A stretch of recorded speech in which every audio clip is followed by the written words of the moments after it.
Imagine it's 14th August 2019. You are a 38-year-old school teacher living in Beirut, Lebanon. Your apartment in Hamra is small, bright, and always a little too hot in late summer because the power cuts come and go without warning. You have taught mathematics for 11 years, and every month you deposit your salary in Lebanese pounds into the same bank branch your father used before you. You also have a small dollar account, a little over $8,000, built slowly over 6 years, for the day your son might study abroad. On most evenings, you buy bread from the same corner bakery, mark homework at the same kitchen table, and watch the same news anchors tell you that the financial system is stable. You believe that life is tight but manageable, and that the money in your account is a bridge into a better future. If you have ever wondered how a country can look normal right before the floor gives way, stay with me. What you're about to hear is not a theory, it is a pattern. It has appeared in different countries, in different languages, under different flags, and once you see it, you cannot unsee it. And if you find value in this kind of historical clarity, subscribing takes 2 seconds and keeps you ahead of what most people never see coming. Because only weeks later, in October 2019, something invisible became real. Banks in Lebanon began limiting withdrawals. Then they began limiting transfers abroad. Then the limits became so tight that your dollars were still on the screen, but no longer truly yours. The bank said your money existed, but money you cannot move is like water behind glass. You can see it. You just cannot drink it. Over the next 2 years, the Lebanese pound collapsed. The World Bank said Lebanon's crisis was likely among the 10 worst and possibly the 3 worst economic collapses in the world since the mid-19th century. The IMF said the lira lost about 90% of its value, while food prices rose almost tenfold from May 2019. And ordinary people like teachers and shopkeepers and retirees, found themselves trapped inside a financial system that had quietly stopped doing the one thing people thought banks were for. This video is about how that happens, not just in Lebanon. In country after country, history shows the same staircase leading downward. First, debt piles up. Then lenders lose faith. Then the currency comes under pressure. Then money runs for the exits. Then the banks lock the doors. Then society starts to crack. And in the final step, the country either takes a brutal reset or settles into years of slow decline. The details change. The sequence does not. Before we go further, there is something important to understand. An economy is not a machine made of steel. It is an agreement made of trust. It works because millions of people wake up each morning and believe that the paper in their wallets, the digits on their banking app, and the promises written on government bonds will still mean something tomorrow. Once that trust begins to rot, the whole structure can still stand for a while. That is what makes collapse so deceptive. Think of it like a large dam with tiny leaks deep inside the concrete. From the outside, families still picnic beside the reservoir. Children still play near the water. The wall looks thick. The paint looks clean. But pressure is building behind the face of the dam, and the leaks are widening in places nobody sees. By the time water finally bursts through, the real failure happened long before the first visible crack. The 7 steps of economic collapse work the same way. The early steps are quiet. They happen in finance ministries, central banks, bond markets, and balance sheets. Most ordinary people never see them. They only see the later steps, when prices jump, cash disappears, or the bank card stops working. But by then, the river has already changed course. The first step is almost always debt accumulation. This is where the seeds are planted. A government borrows more than the economy beneath it can safely carry. Sometimes the money goes to something useful. Roads, wages, pensions, subsidies. Sometimes it goes to corruption, patronage, or political theater. But the deeper problem is not moral, it is mathematical. If a country keeps taking on obligations that depend on endless growth, endless cheap borrowing, or endless foreign money, it is building a roof heavier than the house below it can support. This brings us directly to Greece. When Greece adopted the euro in 2001, it gained access to the kind of borrowing costs once reserved for stronger countries like Germany. Cheap money poured in. The Greek state borrowed heavily. Public wages rose. Pensions expanded. The country prepared for the 2004 Athens Olympics with major infrastructure spending. For a while, it looked like prosperity. The lights were bright. The airports were new. The bill, however, was sliding quietly under the table. By 2009, the illusion began to crack. Greece revealed that its deficit was far worse than previously reported. The Peterson Institute notes that bond markets started to lose confidence once it became clear the numbers were weaker than people thought. The fiscal deficit was later described as having hit 15.6% of GDP. That means the government was spending vastly more than it was taking in. Debt is manageable when lenders believe you can carry it. It becomes lethal the moment they think you cannot. Now here is why this matters. Government debt is not like a rock sitting still in a field. It is more like a snowball rolling downhill. As long as the slope is gentle, it stays small enough to control. But once fear appears in the bond market, the slope gets steeper. Investors demand higher interest rates. Higher rates mean the government must spend more just to service old debt. That leaves less money for everything else, which means more borrowing, which makes lenders more nervous, which pushes rates higher again. The snowball becomes an avalanche. And that is exactly what happened. In May 2010, Greece needed an emergency bailout from the European Union and the IMF. The first package was worth up to 110 billion euros. It bought time. But time in a debt crisis can be a dangerous drug. It eases the pain for a moment while the disease keeps spreading underneath. Greece cut spending, raised taxes, and slashed wages and pensions. The medicine was supposed to heal the patient. Instead, it often drained the patient of strength before the infection was gone. Ordinary Greeks lived that shift in brutal, concrete ways. Reuters reported that unemployment hit 21% in December 2011. Youth unemployment for people aged 15 to 24 rose to 51.1%. For the first time, more young Greeks were out of work than in work. Shops closed, families moved back in together, graduates left for Germany, Britain, Australia, anywhere that still had room on the ladder. In later years, overall unemployment would climb even higher, above 27%, while youth unemployment moved above 60%. Look closely at the mechanism. The first step was debt that looked manageable. The second step was the loss of confidence by lenders. Those two steps often happen while daily life still feels mostly normal. That is what makes them so dangerous.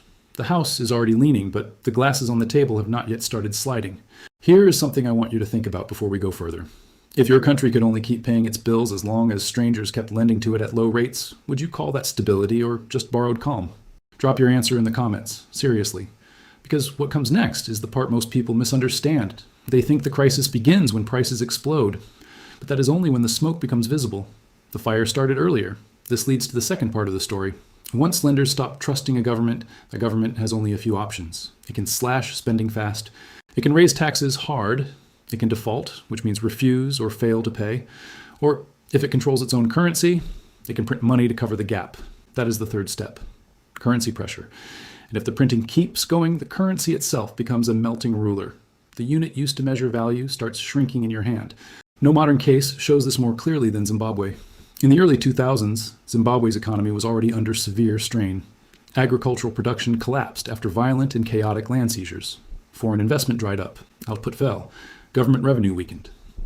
But the state kept spending. Instead of matching spending to a smaller economy, the authorities leaned on the printing press. The Reserve Bank of Zimbabwe created more and more money to cover deficits and obligations that the real economy could no longer support. At first, printing feels like a shortcut through a locked door. Salaries can still be paid, bills can still be settled, politicians can still pretend the machine is functioning. But money printing on that scale is like pumping air into a punctured tire. For a few minutes it looks round again, then the rubber splits. By 2007 and 2008, Zimbabwe moved into hyperinflation, which means prices were rising so fast that money lost value faster than people could spend it. Economist Steve Hanke's estimates put Zimbabwe's annual inflation rate at 89.76 sextillion% in November 2008. The monthly rate peaked at 79.6 billion%. Those numbers are so absurd they almost stop sounding real.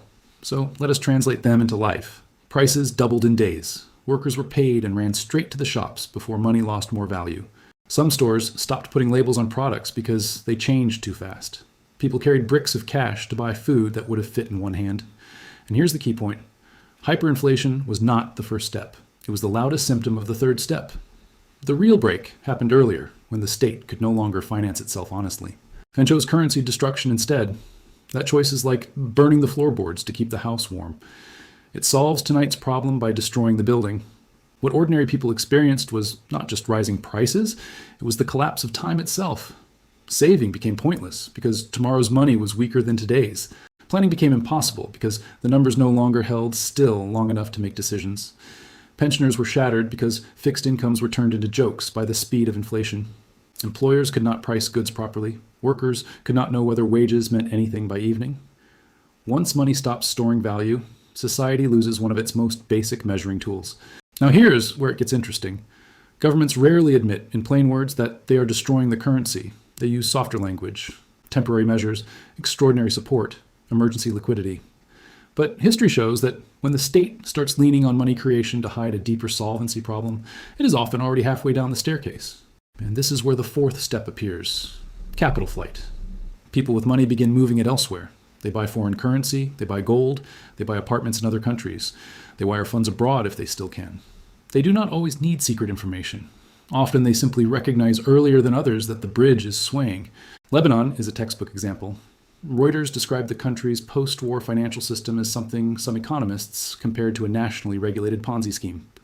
That means new money was needed to keep paying what the old structure had already promised. For years, remittances from Lebanese abroad, Gulf support, and fresh bank deposits fed the machine.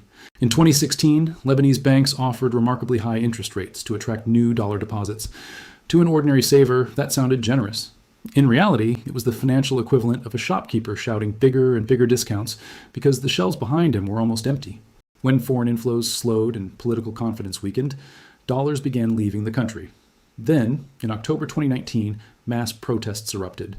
Reuters says banks no longer had enough dollars to pay the depositors queuing outside, so they shut their doors. The U.S. State Department later described the controls as ad hoc capital controls that prevented most Lebanese from transferring money abroad or withdrawing dollars from their accounts. That is step 4 becoming step 5 in real time. First, money runs. Then the system traps whoever is left inside. The clearest single example of step 5 came in Cyprus in 2013. Cyprus had built a banking sector far larger than its economy could safely support. When losses hit, the state could not fully rescue the banks on its own. So the rescue came from inside the banks. Reuters reported that 47.5% of deposits above 100,000 euros at Bank of Cyprus were converted into equity as part of the bailout. In plain English, a large part of people's money was taken and turned into bank shares to recapitalize the institution. The official term was a bail-in. The lived reality was simpler. Savings that looked secure on Friday were transformed by policy before many depositors fully understood what was happening. That is one of the most important truths in this entire story. A bank account is not a vault with your exact cash waiting inside it. It is a promise. In normal times, that promise works so smoothly that people mistake it for physical reality. In a crisis, the distinction becomes cruelly clear. The door that looked like steel turns out to be paper. Most people will never know what you now know. Most people will keep trusting systems they do not understand because the systems usually work just long enough to reward that trust. If you are still here, you're not most people. Hit subscribe, because the next section is the part this channel was made for, the part they never put in textbooks. Now look at all three together. In Greece, the state borrowed on the assumption that cheap credit would remain available. When confidence broke, rates rose and the debt burden became crushing. In Zimbabwe, the state responded to fiscal weakness by destroying the currency that citizens relied on to measure value. In Cyprus, after oversized banks ran into trouble, depositors discovered that money in a bank can be frozen, redirected, or partially sacrificed to save the system itself. Different countries, different decades, same result. The same mechanism, different countries, different decades, same result. Step 1 is debt that outruns reality. Step 2 is lender doubt. Step 3 is pressure on the currency or the financial structure holding everything together. Step 4 is capital flight, when the people closest to the exits begin leaving first. Step 5 is restriction, when the doors narrow and the rules change. Step 6 is social fracture, because the pain does not stay in spreadsheets. It moves into homes, streets, schools, and hospitals. Step 7 is resolution, either through a hard reset like default and devaluation, or through a long gray stagnation in which the crisis never fully ends. It just becomes the air people breathe. Once you see the staircase, headlines stop looking random. A high interest rate offered by a fragile bank no longer looks like a gift. A fixed exchange rate held up by dwindling reserves no longer looks strong. A promise that deposits are safe no longer sounds absolute. If the whole system beneath them is rotting, the pattern does not tell you the exact day the wall will crack, but it tells you which walls are under pressure. And this is where history gets uncomfortable. Because when the break finally becomes obvious, the people who suffer most are usually not the ones who built the problem. They are the people who trusted the official story, the loyal savers, the wage earners, the pensioners, the small business owners, the families who did what they were told. Look at Argentina in 2001. For a decade, Argentina had tied its peso to the US dollar under a system called convertibility. At first, this looked like discipline. It crushed inflation and restored confidence, but it also made the country rigid. Argentina kept borrowing in a system that demanded constant credibility and constant access to foreign funding. When recession deepened and confidence evaporated, the system became a trap. On December 3, 2001, the government imposed the Corralito, a freeze that sharply limited cash withdrawals from bank accounts. The stated goal was to stop a bank run. The effect was to fence ordinary people away from their own savings. Factories still stood, apartment buildings still stood, but one of the invisible pipes carrying modern life had been pinched shut. It was like watching a city go thirsty while water remained visible in the reservoir. Then the country came apart politically. The BBC notes that Argentina went through 5 presidents in 2 weeks. Protesters battled police in the streets. Shortly after, the country defaulted on about $100 billion of debt, at the time the largest sovereign default in history. Families who had saved in banks found that access itself was the first thing to disappear. Then came devaluation. Then came loss. The middle class paid dearly. Teachers, engineers, retirees, and small shop owners had obeyed the rules. They held deposits inside the domestic banking system. They trusted that a number on a statement meant control. Meanwhile, people with earlier warnings, better connections, or movable wealth often got out first. Money left the banking system before the fences were fully raised. That difference between the informed and the merely obedient appears again and again in financial collapse. Weimar Germany offers the same lesson in a different form. After the First World War, Germany faced crushing reparations and deep fiscal strain. The government printed marks to meet obligations it could not honestly cover. By 1923, hyperinflation turned savings into smoke. Workers were paid more than once a day because wages could decay between morning and evening. A loaf of bread that once cost a few marks eventually cost billions. The middle class, especially people who had done the supposedly responsible thing and saved in cash or fixed income assets, was devastated. Yet people with foreign currency, farmland, inventories, factories, or hard assets often survived far better. Inflation was a flood, but it did not drown everyone at the same depth. This brings us to step 6, social fracture.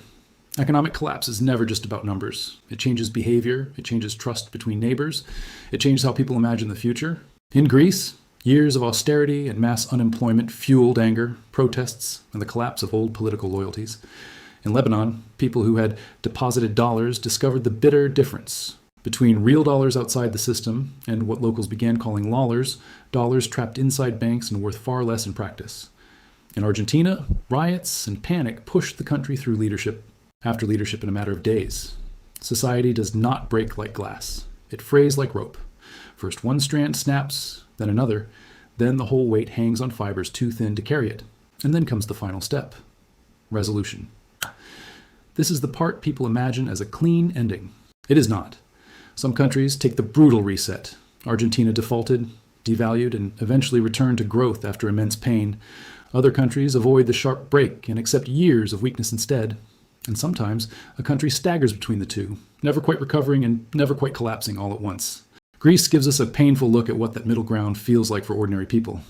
By 2015, after years of recession, austerity, and bailout negotiations, the country was still so fragile that banks were forced to close for weeks and capital controls were imposed. People lined up at cash machines for limited withdrawals. Pensioners waited outside bank branches in the summer heat, trying to take out a small amount of money for medicine and food. That is what Step 5 and Step 6 look like when they arrive late in the crisis.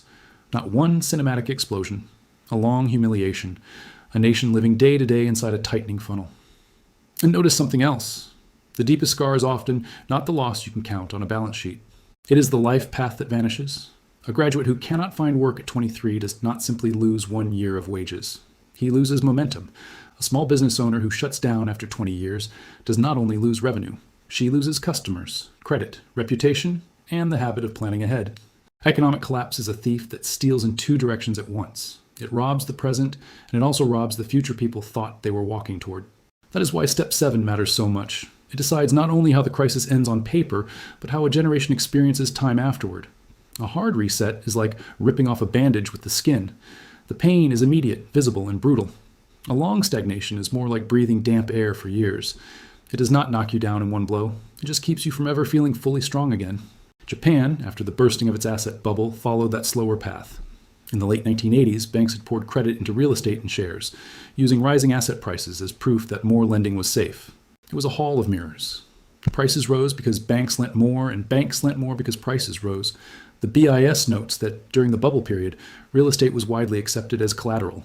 But collateral that falls in value at the same moment a borrower's business weakens is not much protection at all. It is an umbrella that opens after the rain has already soaked you.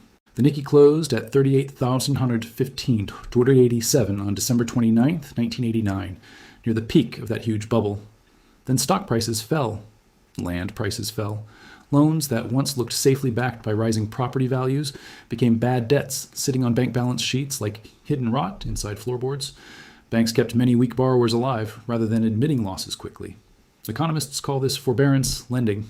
In plain English, it means pretending a wound is healing because you refuse to remove the bandage. For ordinary Japanese families, the result was not breadlines or banknotes turning worthless by lunchtime. It was something quieter and, in its own way, haunting. Wages stagnated, career ladders shortened.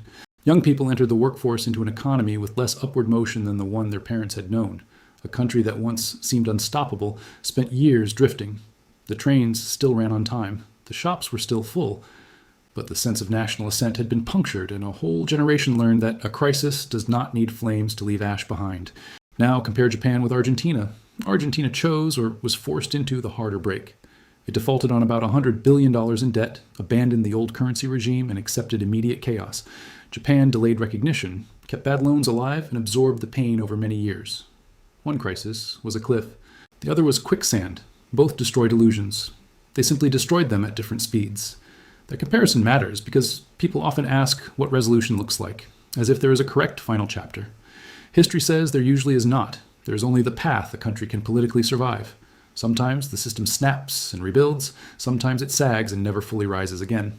Sometimes it does both in different sectors at different times. But by step 7, the options are always worse than they were at step 1. That is the hidden cruelty of the whole sequence. Early denial creates later brutality. The question is not whether this pattern will repeat. History has already answered that. The only question is whether you will see it before it sees you. If this channel helps you think differently about the world you live in, subscribe. It costs nothing, and it might change everything. Now, what did the people who came through these episodes with the least damage tend to have in common?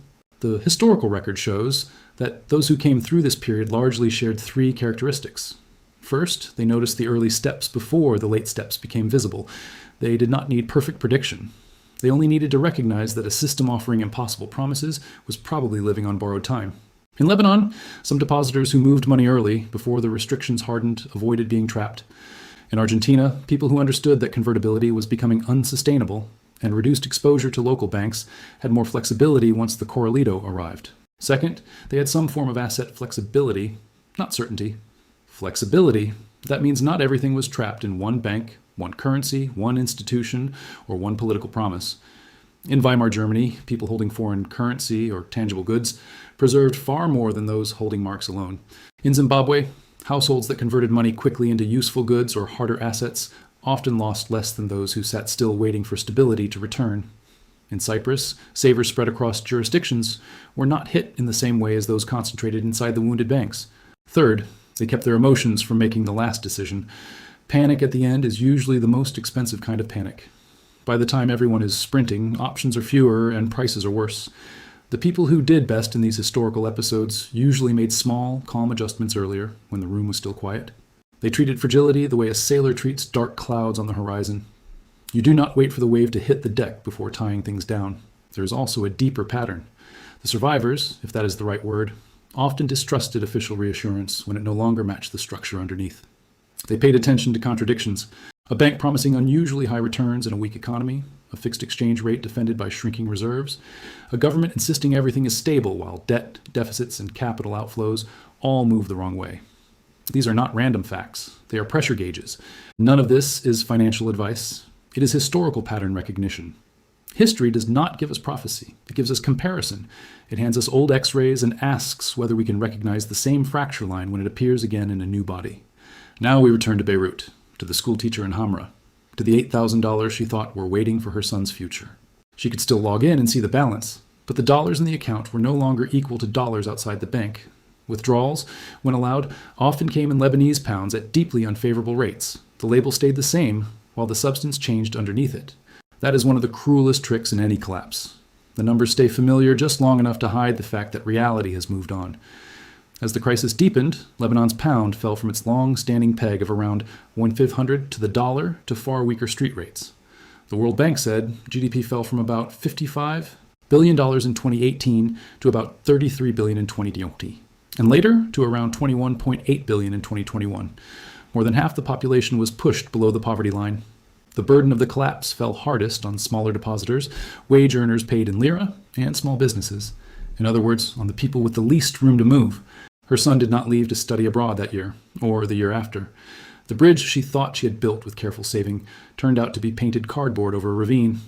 And that is the lesson of the 7 steps of economic collapse. The final disaster is rarely the real beginning. The beginning is almost always quieter. Too much debt, too much confidence in cheap money, too much faith that a fixed rate, a high yield, or a government guarantee can repeal arithmetic. Then the lenders hesitate. Then the currency weakens. Then capital runs. Then the banks close in. Then the social fabric tears.